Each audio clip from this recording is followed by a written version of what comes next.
شهر رمضان الذي أنزل فيه القرآن هدى للناس وبينات من الهدى والفرقان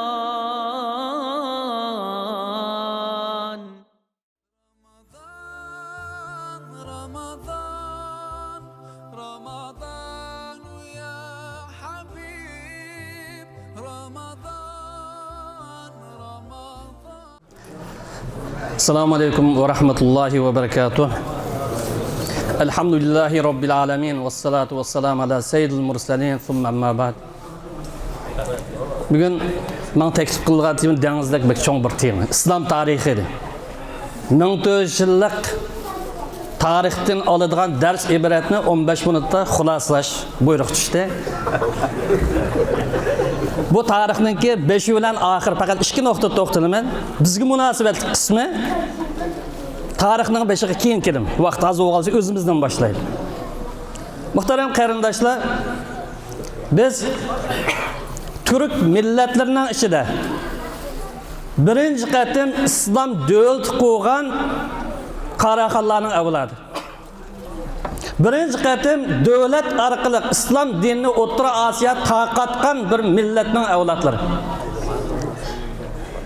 Birinci qatim devletninki ijtimoiy siyosiy qonuni tuzib chiqqan Yusuf Xas Hojibninki avlodlari. Türk dünyasida birinci qatim Türk tilining o'rnini saqlaydigan qomus yozib chiqqan Mahmud Qashqarning avlodlari. Türk dünyasida birinci qatim axloq dasturini yozib chiqqan Ahmad Yuknakining avlodlari. Bu bizningki tariximiz. Endi bugun nima bo'ldi bizga? Davlatchilik nerede qoldi? Millat hukmi nerede qoldi? Ota-bobolarimiz davlatni qanday qilgan? Bugun nima uchun bizda davlat eng yo'q? Nima uchun davlat engini islomdan ayirib qaraymiz? Nima uchun millat engini islomdan ayirib o'tamiz?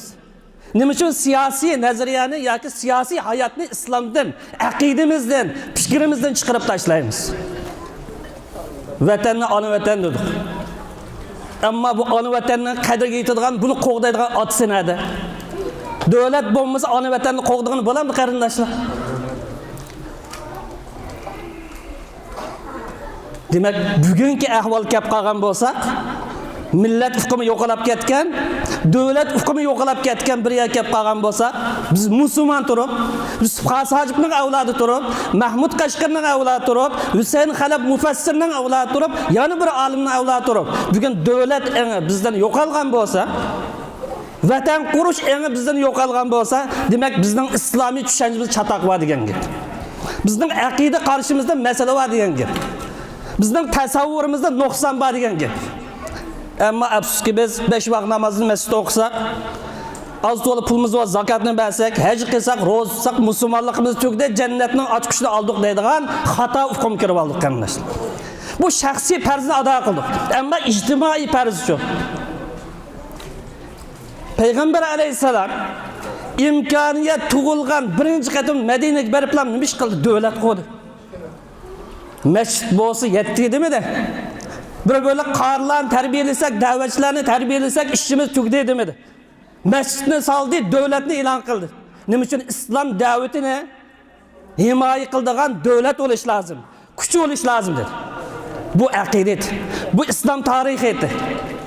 Ammo biz payg'ambarimizning tarixini faqat tug'ilgan yili bilan vafot bo'lgan yilni bildik. Uning harakati, hayoti tutunmagan yo'ldan biz mahrum qoldik.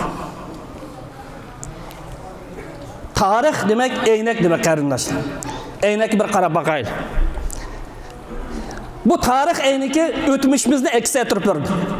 Bir zamonlarda davlat quribdik, Türk dunyosida birinchi qatim islomning bayrog'ini tiklabdik, Türk dunyosida islom da'vatini qanot yaydiribdik, enin kendidan cho'kib ketdik. Bu tariximiz reallikmiz, reallik. Hatta Uyg'ur deydigan bir millatning nomi yaqinda paydo bo'ldi. Bunumuz İslam bilen taqashmaydi.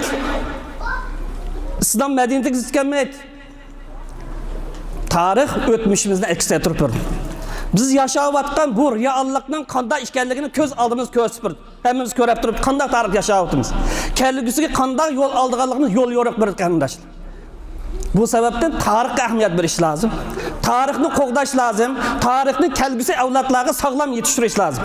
Biz avlodlarimizdan ba'zan shikoyat qilishimiz mumkin. Bu yo'l to'g'ri yo'l mang'unolmaydi, vatanning davosini qiyg'unolmaydi, siyosiy harakat qatnashqunolmaydi deb bolalarimiz shikoyat qilishi mumkin. Tarbiyani biz qildikmi?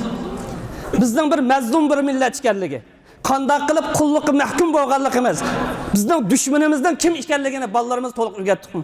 Xitoylarning tarixdan beri tajovuz qilib kelganligini, tarixdan beri Sharq Turkistonlikninki Xitoylarning turk dunyosiga, islom dunyosiga so'qinib kirishiga qarshi turadigan bir sipil qo'yganligini, sipil bo'lib islom dunyosini turk dunyosiga qo'yganligini bizni avlodlarimiz o'rgataldikmi qarindoshlar?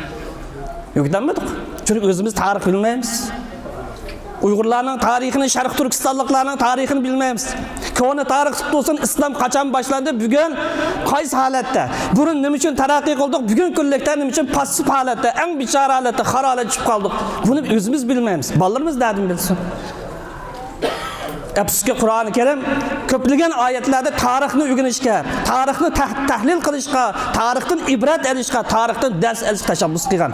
Laqad kana fi qasasin ibra li ulil albab. Aqli va odamlar tarixdan dars oladi dedi. Aqlni yo'qotmagan odamlar tarixdan ibrat oladi.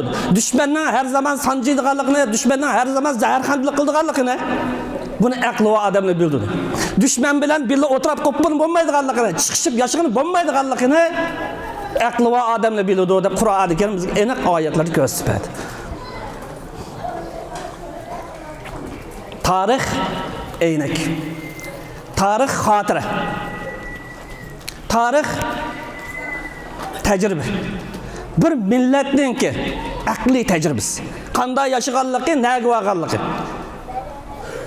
Bu tarix biz Sharq Turkistonliklarga kuch-quvvat omili nereden keladi? Acizlik omili nereden shakllandi? G'alba omillar nima? Mag'lubiyat omillari nima? Buni namoyon qilib turgan narsa tarix aynik.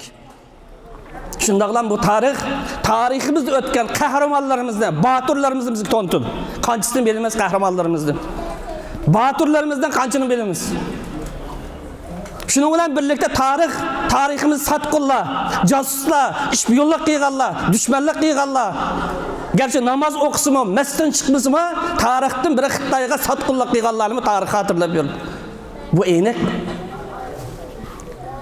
Bu sebepten qarindoshlar, tarixni tanımagan, tarixni bilmaydigan, tarixdan ibrat savoq ololmaydigan bunday millatlar o'zining hozirgi ahvolini to'g'ri ritga sololmaydi. Xuddi bugungi bizning ahvolimizga o'xshash.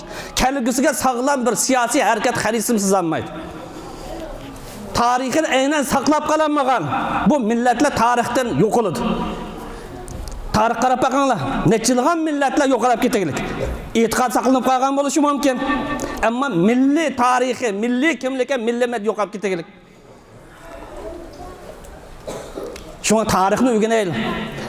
Avlodlarimizga o'rgataylik. O'zimiz o'rganmay turib bolalarımızga o'rgatmaymiz. O'zimiz kitob o'qimay turib bolalarımızga o'qi deyolmaymiz.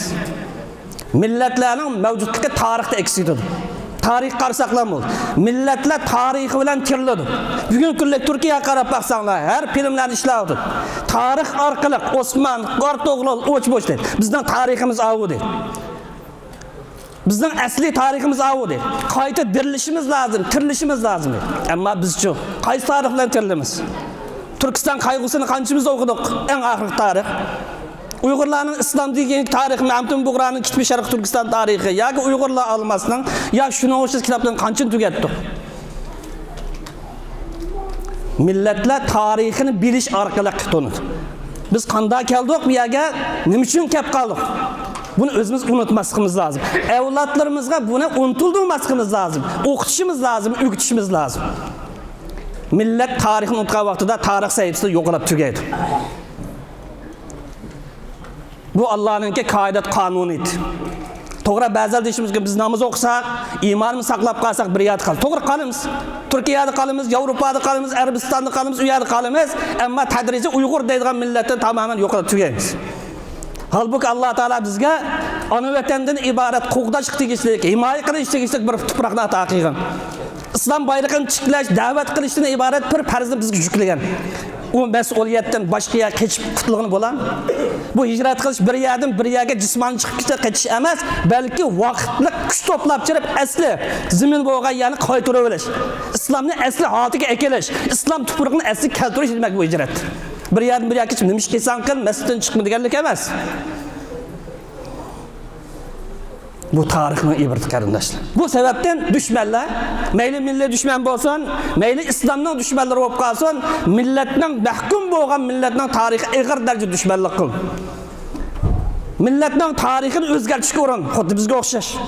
Almashtirdi, saxtalik qildi, haqiqatlarni yushirdi. Balkim bugungi holat davomlash 10-20 yildan keyin Sharq Turkistonning palon yerda, paloni Xitoy yashagan deyish mumkin. Palon yerda bir narsa deyish mumkin. Bugun kunlik biz millatning kep qolgan ahvol qarang. Sharq Turkiston Xitoylar tarafidan 100 yil ilgari mustamlika uchqigan bir millat, buning moddiy dalil pok tarix mana deydigan bir narsa ko'z taldikmi? Tarix ko'ngil bo'lmaganligimiz uchun, ushaq talash tortishdan qutulolmaganligimiz uchun, millat eni bizni yo'qolib ketganligi uchun, davlat enini aqidamizdan ayirib etganligimiz uchun qo'limizda bir narsa qoldimi qarindoshlar? Qolmadi. Özümüz tarixini bilmaymiz.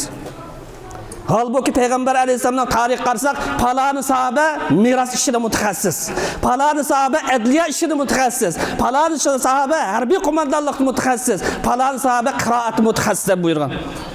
Qani bizdagi mutaxassislar, mutaxassis bo'lmay turib, yetishgan odamlarimiz bo'lmay turib, davlatni qanday qura olamiz? Mustamlikaga qanday taqobil tura olamiz? Ona vatanimizga qanday atadorchilik qila olamiz? Bunun için qarindoshlar özümüzde aldamaylik. Planımızda 5 yıllık, 10 yıllık düzeyli. Yine 5 yıl, 6 yıl ötep ketdi azdigan vaqtida. Mana yine öyle. Azdigan vaqtida bir balni natijalash uchun 5 yil, 10 yil vaqt ketadi. Buni ko'p sanamaylik.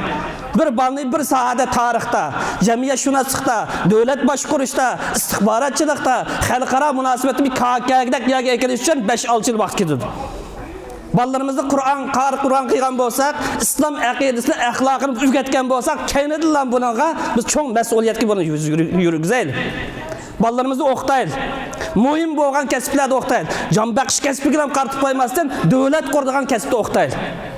Biz xuddi sahobalarga o'xshash kasbiy u ongdagi avlodlarimiz yetishimsak, boshqalar islomni söymaydigan, islom bilan xo'sh yo'q bir odamlar bizga hokim bo'lishi mumkin. Agar u kunlar kelib qolsa, agar kelmay qolib qolsa, bizning ahvolimiz voy. Bu milliy tariximizga ibrat, reallik aynak bu.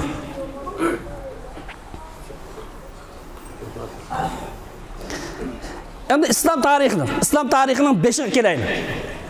Agar vaqtim bo'lsa 5-10 minutda tugatimi? Biroq vaqt olmayman. Islom tarixining egisi Muhammad alayhisalom. Koni tarix qaytmaymiz. Muhammad alayhisalom bir tushunaylik. Kim bu Muhammed Aleyhisselam? Bunun anısı bilen dadısı bizga muhim emas. Muhammed Aleyhisselam'dan o'zi bek muhim tanışımız. Muhammed Aleyhisselam, Adem Aleyhisselam'dan tatip ilgiri o'tgan necha ming payg'ambar olsa, bu payg'ambarda bo'lgan alaylik ortiqchilikni hammasi o'zi mujassamlashtirgan bir payg'ambar. Buni bilamdik. Bütün payg'ambarlarning rahbaridir. Bu arqalıq demek Muhammed Aleyhisselam, Musa Aleyhisselam'ın kavmi, İsa Aleyhisselam'ın kavmi, yani biz senin kavminin hemmisine yetekçi edin, hemmisine rehberdir. Dünyavi peygamber. Bu itikadımızda keskin duruşumuz lazım. En ahir peygamber oluşu itibariyle bütün insaniyetden yetekçi. İtikadımız keskin olmasak mağlup olmamız. Bu peygamber dünyaya amallık, tinchlik, adalet, hürlük hep gelgen peygamber. İslam tarih qarab bakalım. Bugün o'xsha dunyoning har bir yerda qirg'inchilik yuz bergan, bir-birini bo'ri bilan qo'y arsa to'qinishdek vayron qilib o'tgan zamonda qanday adolat turg'izdi, qanday erkinlik turg'iz qarab baqing. Har xil millatlarning tiliqcha qilmasdan, urf-odatcha qilmasdan, aqidaga islomning qimmat qarshi chiqanmisa, madaniyatiga qilmasdan bir ummat hukmi asosi to'play olgan, ya'ni siyosiy birlik asosi to'play olgan bir payg'ambar. Ammo biz bir millat turib qatmaymiz. Neçi qo'rq bo'linib ketdi. Dunyoda necha millat musulmon bo'lgan bo'lsa, o'zining tilini saqlab, madaniyatini saqlab, urf-odatini saqlab islom iskanmasa, hammasi ummat nomida birlashadi. Ammo biz tilimiz bir, aqidamiz bir, madaniyatimiz bir, yurtimiz bir, payg'ambarimiz bir, mazhabimiz bir, patmaymiz. Bir maskin patmaymiz. Bir tashkilotga patmaymiz. Bu payg'ambar Madina kira kelmaylam asos qonun ro'shan bo'lgan davlat qurgan payg'ambar. Faqat tabliğ bilan hayot o'tib ketgan payg'ambar emas. Bu tabliğni mang'uzish uchun, tabliğni jonliq tutish uchun, jonliqni qo'g'dash uchun davlat bo'lmaydi degan bu ongni musulmonlar turish uchun birinchi qatim davlat qurdi. Madina hujjati degan buning cho'ng isbot. Bu tarafini o'qimaymiz bu Rasulullohning hayotidan. Bu payg'ambar insoniyat bugungi 21-asrning o'rnak bo'lgan e'tiqod erkinligini yaratgan payg'ambar. Yahudi bituravergan, Xristian bituravergan, yalnız aqidasi chaqilmaydigan payg'ambar. Adolat, barobarlik asas dunyoviy madaniyat yaratgan payg'ambar. Ammo biz bu islomning tushanchisini chatlab, birisimiz o'ngchi, birisimiz so'ngchi bo'lib ketdik. İslamның güzel obrazını sərtləşdirib etdik. İslamni qoğdayman dedik, İslamni ziyankeşlik qildik. Bu peyğəmbərinin peyğəmbərlik sübtidən başqa mubtilik sübti var. Biz öyrəndiğən. Qazilik sübti var. Hakimlik, dövlət başqurğan siyasilik sübti var. Hərbi qomandanlıq sübti var biz öyrəndiğən. Ondan başqa neçədiğən sübətlər var. Bu tərəflərini biləmdik bu peyğəmbərimizdən. Şu peygamberden ümmeti buluş itibarla bu sıfatlarını uygulanışka köngül böyle otamdık. Evlatlarımız şunun yüzlendirip otamdık, yani özümüzde aldığı otamdık. Şu ama tebliğlerimizde ulemalı olsun, vaizler olsun, başka olmaz milletini aldırmaydı. Dinin mahiyetine, dinin asas prensiplerini merkezleştirelim. Bu akidemizni qoğdayımız deydikenmez, dinimizga sodiq deydikenmiz, vatanimizni ozod qilish iymoniy burchimiz deydikenmiz, millatni jonliq bir saviyaga olib chiqish uchun biz aqida tushunchamizni, iymoniy tushunchamizni, islom tushunchamizni yangilashimiz lozim. Ya'ni Qur'on sunnatning ro'y asosida yangidan tushunchamizni taraqqiy qildirishimiz lozim. Bu payg'ambar ma'sum bir payg'ambar. Xatolashmagan. Çünkü her güne, her vakitte çoğun hadislerimi xatalışıp kapaz derhal vahiy kontrol qilib turgan, derhal vahiy tuzlab turgan bir peygamber. Şu sebepten bu peygamberinin siyasi hayatı olsun, meyli harbiy hayatı olsun, yoki iqtisodiy ilm setim olsun, yoki boshqa davlatlar bilan tuzgan kelishimlar bo'lib qolsin, hatto oila munosabati, kafirlar bilan bo'lgan munosabat, hokim bilan fuqaro bo'lgan munosabat hammamizga vahiy bevos yo'l yo'riq bergan bir payg'ambar. 40 yosh payg'ambarlik kelganda ta vafot bo'lgan qadar. Payg'ambarning hayoti vahiy bilan mangan. Şu bu peygamberine her işimiz örnek tutuşumuz lazım. Her işini özümüz yetekçi kılışımız lazım. Bunun da şekillenişke, işkillenişke oruyu yok. Peygamberinin hayatı masum. Bazı ictihadi işler var, uşak işler. Ama dinin münasebetlik, akidik münasebetlik, ahlak münasebetlik, İslam'ın prinsipal münasebetlerine, prinsipal kısmına alakadar meselelerde derhal ve içi peygamber yol yoruq gösterdi. Bu peygamber mi? Peygamberinin tarihi mi? Demek biz Peygamber Aleyhisselam'ın hayatını vahiyge bağlangan desek, o vaxtda biz peygamber biz kaldırıp ketken ilahi vahiy, Kur'an-ı Kerim sünnetin ibaret bu vahiyde müstahkem duruşumuz lazım. Akidemizde müstahkem duruşumuz lazım. İnsaniyetin birden bir kutkuzdağın akide, İslam akidesinden müstahkem duruşumuz lazım kardeşler. Tor dünyasındaki sahtipezlerin gibi işlenmeyeli. Aldamçıların gibi işlenmeyeli. Bizni birden bir kutkuzdağın narsa e'tiqod. Neticesiz mi? Bizni irip ketmey, Xitoylarni yo'qolib ketmey, saqlab kelgan narsa e'tiqod bo'lgandek, bizga davlat ato qilgan, mustaqillik ato qilgan birinchi omil, birinchi kuch e'tiqod kuch. Bu aqidamiz mustahkam turayli. İmani prensipler mustahkam turayli. Ahlakımızı mustahkam turayli. İslam'ın dünya qarshini mustahkam turayli. Qimmat qarshimiz mustahkam turayli. Çünkü bu peygamberinin ko'rsatmasi. Peygamberinin örneği. Ve kana hulquhul Kur'an'dır. Hazreti Peygamberinin hayatı Kur'an dedi. Yani Kur'an'da bo'lgan bütün fermanlarını, ko'rsatmalarning hammasini birdan bir ijro qilgandi. Fakat ahlaki jihatdan emas, siyasi jihatdan, iqtisodiy jihatdan, nazariya, tasavvur jihatdan Qur'on qanday ko'rsatib bo'lgan hammani amaliyotda hayoti bilan ko'rsatib bergan, tatbiqlab bergan payg'ambar deydi. Bu payg'ambar. İslam tarixining sohibining hayoti. Biz qanchalik tushunamiz, buni qanchalik bilamiz yoki qanchalik cheklab qo'yapmiz. Biz bu payg'ambarningki hayotidan aqida qismini, ibodat qismini, axloq qismini bilish ko'ngil bo'lganda siyosiy qismini ko'ngil bilish lozim. Harbiy qismini ko'ngil bilish lozim. Istixborotchilik qismini bilishga ahamiyat berishimiz lozim. Tashviqot qismi, idora qismi, shuning o'xshash qaysi bir taraf bo'lsa, buni ilhom olishga jiddiy bizningki ehtiyojimiz bormiz qarindoshlar. Vaqtim bormi tugdi? Endi bu payg'ambarlar hayotini o'rganish nima uchun muhim? Yuqoridan deb o'tdik. Bugun kunlikda bek muhim qarindoshlar. Islom tarixining qolgan qismi kirmaydi. Bu payg'ambarning hayotini o'rganish, hayotini tushunish, ibrat olish, dars savoq qilish bugun kunlikda intayin muhim. Bugun qaraydigan bo'lsak, musulmonlar boshqalar qo'yib turaydi. Fikr jihatda, axloq jihatda, siyosat jihatda, iqtisod jihatda, jamiyat sohasi jihatda, adabiyot olsun, go'zal san'at olib qolsin, skolarizmning va moddizmningki bo'ron chopqiniga shiddat hujumga duch kelmoqda. İtiraf qilayli, itiraf qilmayli ta'sir ko'rsatyapti. Bu sababdan qarasak bir bo'lik musulmonlar mas'ul bo'lgan bilan buning idisi islomga zid. Idisi buzilgan. Bir qismining axloqi buzilgan, bir qisminingki kimlik parchalanib ketgan, bir qismi islom musulmonligidan voz kechgan, bir qismi islomga dushmanligini e'lon qilgan. Ila arabning dini, ila Muhammadning dini, ila yana bir deyishtirib bakan emas. Kafirmiz kafir demaydi. Demak bu kimlikning parchalanganligi, idisining bulg'anganligining alomatdir. Bugun kunlikda nas keraklar hammadan egallab ketdi. Nas kerak insonlikdan oshib ketdi. İnsan bugun kunlikda moddiy narsadanmi to'van o'rin uchib qoldi. Modda emas, balki moddadan o'rin uchib qoldi. Buni Sharq Turkistondagi xalqimiz qarab boqaylik. Falastindagi musulmonlarning hayoti qarab boqaylik. Hayvondan to'van deb sifatlanadi Falastindagi mujohidlar. Tajovuzchilikka har zaman qo'llanilgan taktikasidan birisi. Ruhini sundirish, irod sundirish uchun har turli tuhmat qalpoqlarni kiydirdi.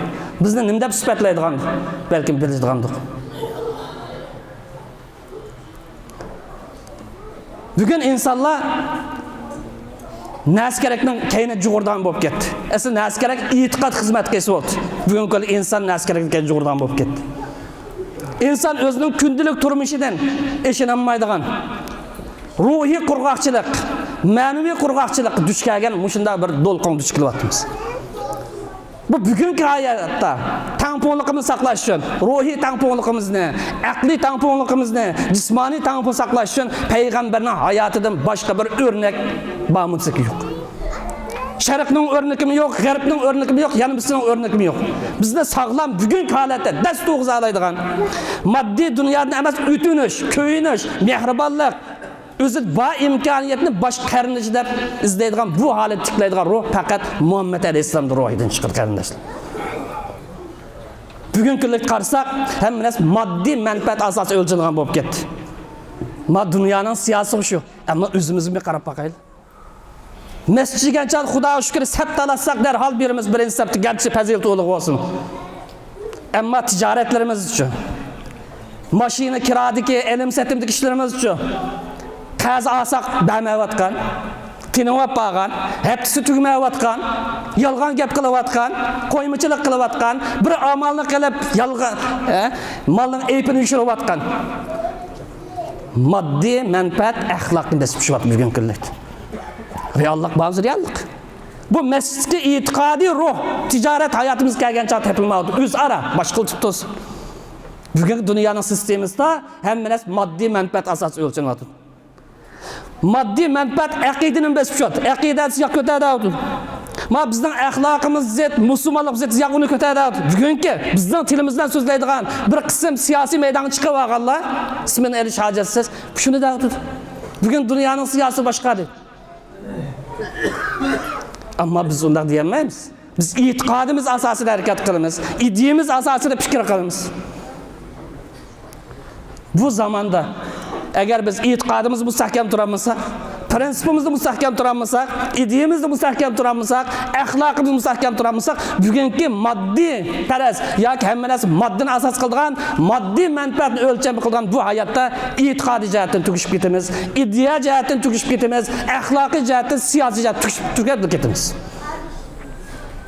Çünkü biz Peygamber Aleyhisselam'ni örnek tutalasak, ruhi çanqaşlarımız kanıdı. Akli cihatki tınır kaşlarımız yol tapalaydı. Kalbi cihatki açlıkımız kanaatlandı. Fikri cihat bulğunuşlarımız ottur hal doğru yol kirdi. Şiirin burak erişeliyimiz. Bugün o'xshash dahshatlik qiyinchilik duch kelgan, irqiy qirg'inchilik duch kelayotgan bugungi kunda ruhiy jihatdan tasalli topa olamiz. Payg'ambarning hayoti Makkada qanday o'tgan, iymonda qanday mustahkam turgan. Bugun biz mustahkam tura oldik, payg'ambarning ro'yi ibrat tura olmadik. Umidvorlik erishimiz. Tayyip kelgan chap turdigan yer topolmagan, o'zining yurtiga qaytolmagan payg'ambar umidvor bo'lib qaytadigandak biz hamon bir kun vatanimizni Allohning umidga erishamiz. Ruhga erishamiz. Buni nereden tapmiz? Peygamberninki hayotidan o'rganamiz. Shunga payg'ambarning hayoti o'rganaylik, ibrat olaylik, savoq olaylik qarindoshlar. Bu hayotimizni tamponlashtirdi. Moddiy manfaat emas, aqidani ustun qo'ydigan, qimmat qarashni ustun qo'ydigan, prinsipni ustun qo'ydigan holatga keldi. Tamponligimizni joyiga tushirdi. Bu Dengiz Qo'sh islom tarixininki 14 yillik islom tarixininki 15 minutlik qisqartishni sizlarga sundum. To'g'ri bo'lgan bo'lsa Alloh tarafdan, xato bo'lgan bo'lsa mendan, hammalarga rahmat. Alloh razı olsun.